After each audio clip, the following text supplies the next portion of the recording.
Hello and welcome back to Witches of the Moon. I'm Eva Maria, and this week our topic of discussion has been Imbolc, and particularly the activities that we do at Imbolc. I'd like to talk here about something that I do every Imbolc involving my candles. First of all, essentially Imbolc is a fire festival. It's a festival of the returning of light to the world, after the darkness of winter. It has a lot of association with purity, among other things. And so what I like to do at this time, usually aside from my usual festivities for this holiday, I will go through all the candles that I have amassed, and I have many, and I will kind of take stock, count how many I have of each color, and then I will proceed to bless and cleanse the candles for future work throughout the coming year. And in this process I will be able to see, like, what do I need more of, what do I have well enough of, and I just find it to be something that I like to do. What I do first is, again, I go through everything. I go through all of my candles that are in storage. I mean, I have so many because what I do is I don't buy candles when I need to do a working. Being that I don't have a lot of money, I like to get them whenever I find them or wherever I find them for very low prices. This could be buying them on clearance. This could be getting them at the dollar store. This could be from yard sales, flea markets, secondhand stores where they're new, they're unused, but they're just somebody got rid of them. Anywhere you can come across candles that are really low price, is a good place, to get them.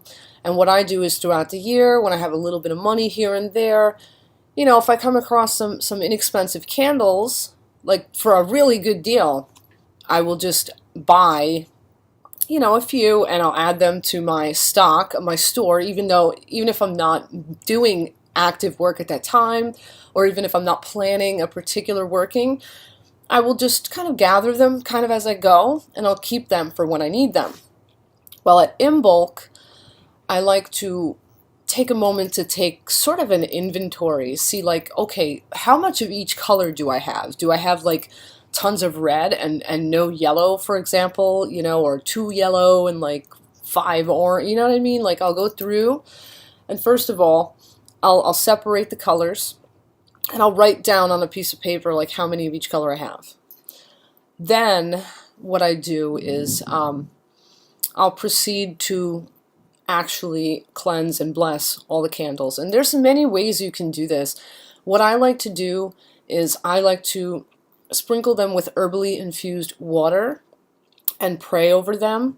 So let's say I've gone through all my candles, and let's say I've laid out all the white candles or all the black candles, whatever. I laid out all of one color, and I counted them, I wrote them down. Then, first of all, the sprinkling of the herbal water. I like to use an odd number of herbs. You don't have to, but an odd numbers resonate with me.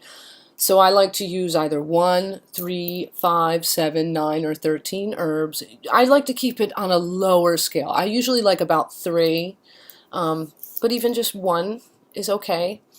I have a preference for using the herbal triad of sage, rosemary, and thyme.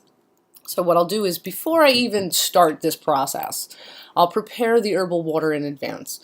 I will bless, a chalice of water, and I will, add in some herbs. You don't have to necessarily do it like that. I usually let it sit for about 3 hours, and I try to use warm water because it will help the herbs to steep and infuse. But you can even just do this first in a regular like mug or something, you can warm up the water and then put the herbs in, and then, you know, if you want to strain it out, you can strain it out. If you don't want to strain it out, you know, you can leave the herbs in there, and then you can pour it into your chalice and bless it before you go on to use it. Whatever method you want to do.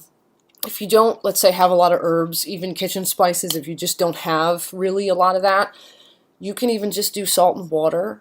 An alternative to herbal water or salt and water, you can even use, if you do like the idea of herbs, but you'd rather something maybe a little stronger, is in advance of this, you can steep herbs in alcohol.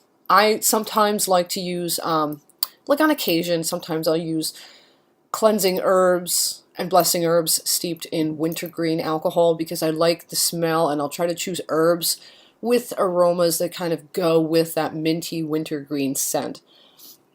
Or you can even use ready-made things like Florida water, whatever. Anyway, back to the herbal infusion. So you have your herbal infusion that you have blessed, or even your salt and water is fine.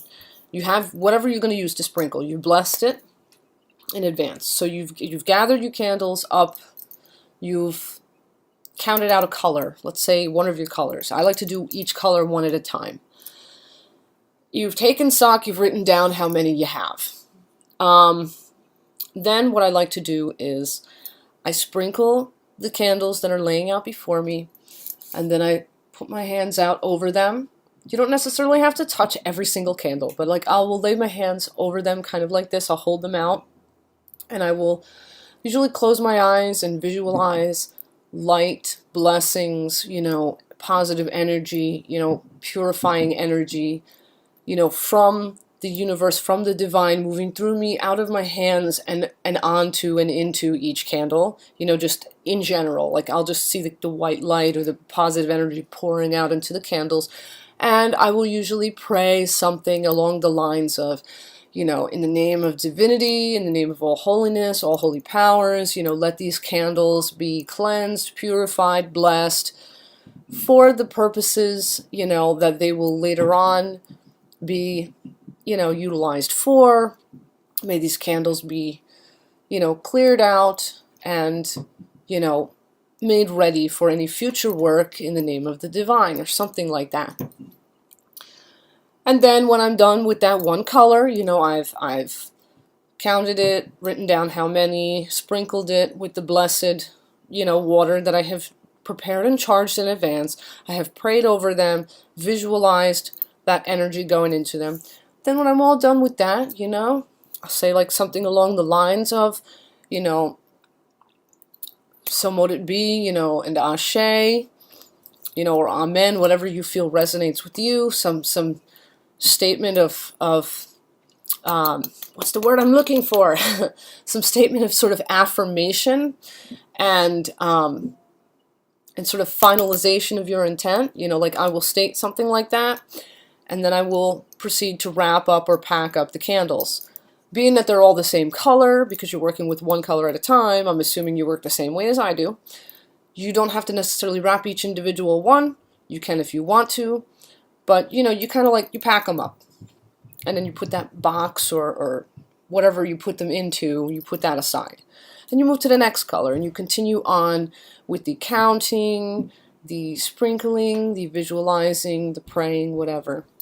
You know, that is how I kind of go about it. And what else did I want to say about this?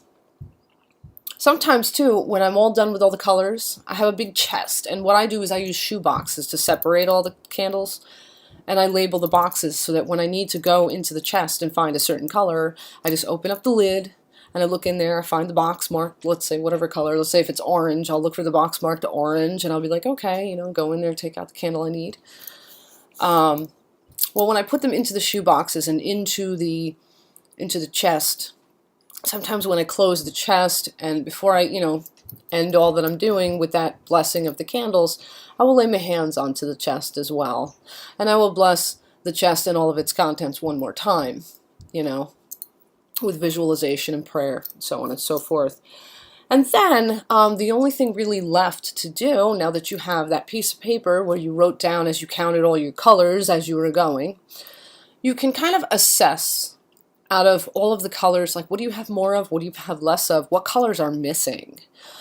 So then later on, you can plan, that when you go looking for bargain candles, when you go to secondhand stores, dollar stores, flea markets, yard sales, whatever, okay, well, I have to keep my eye out for this certain color because I have way too much of the other colors, or I have plenty of the other colors. I don't need those, but I do need, let's say you don't have a lot of yellow, or let's say yellow is absent. Well, then, look for yellow candles, and then you can, gather those on your little travels. And of course, before you do each, candle spell that you actually work, like let's say right now, if I was to do something with, let's say, a red candle, well, even though you bless them at Imbolc, you do want to be sure that if they weren't part of your Imbolc blessing, you may want to be sure to cleanse them before you go on and charge them up and pray over them and do your petition work and all that kind of stuff. So if, let's say that, your chest is packed, all that stuff is done, and then you go and acquire more candles, you can bless them before putting them into the chest. But if you don't, if you just kind of like store them near the chest or with the chest, but not quite in with all your other blessed things, you could just be sure to bless them before you do the actual work. Or when you bring them home, you can be sure to bless them and then put them in with all the other blessed candles so that they're ready. So, one thing I did want to mention is some herbs. If you didn't want to use the sage, rosemary, and thyme, which is the herbal triad that I like to use for my herbal water, and I use these because they're readily available. Like every supermarket will carry these. They're not that expensive. It's not hard to get these, but there are other things you can use as well. Some of those other herbs being yerba santa, bay leaf, rue, or pine needles, which there are so many places where you can just go out in nature and just gather pine needles. Pine is like an opening herb. It kind of opens the way. Eucalyptus is a good one. Lemongrass, lime, like the fruit or any kind of citrus fruit. Maybe you could squeeze some of the citrus fruit into the water that you will bless for cleansing and purification, because citrus is very cleansing and purifying. You can use herbs like that. And I think that's pretty much all I have to say on this practice I have of taking stock of and blessing my candles for Imbolc. Again, you don't have to do this like as a part of your circle or your rite that you're doing to celebrate the holiday itself. I usually don't do it for my main festivities. I usually do it either like, the night before, or maybe after I've done my, ritual or my practice for the actual, holiday. But if you want to include it in your, circle, you can. I mean, it'll take you a while if you have a collection of candles like I do, because I have this just horrible, horrible thing where even though I know I have a lot of candles, like sometimes I have this thing where I'll just keep gathering them because I come across them at really good prices, and before you know it, you have like a hope chest full of candles, kind of like me. So it may take a while if you do include it in your actual rites. But yeah, anyway, so this is what I do. I thought I would share this with you. Maybe it's something that you might want to do, especially because, as alternative faith practitioners or practitioners of magic, I think a lot of us tend to accumulate a lot of tools and supplies, and then we put them in our storage in our witchy cabinet or in our spare room or wherever. And sometimes it's easy when you have amassed a lot to forget what you have, like specifically. So I think this is good to kind of take stock. So it keeps you on track. You don't end up with too many or more than you need, or But it's good, I think, because it prepares them for the work that they will do by clearing out any residual vibes from their, I guess, from their manufacturer, because there's people that handle these in their manufacturer. You don't know what kind of feelings and thoughts those people had, from being in the store, because people handle products. You don't know who touched them, what feelings or vibrations or energy that person was harboring that may have, transferred into the candles. You just, it's, when you acquire something for your work, I think it's really important to cleanse and bless it before putting in a specific intention. So yeah, I hope I've inspired you. I hope this video was worth a watch. And that said, blessed be and Ashe. Happy Sunday. Happy, or Merry Imbolc. February 2nd, that's tomorrow. So, yeah, I wish you much positivity, many blessings. And until next time, bye-bye.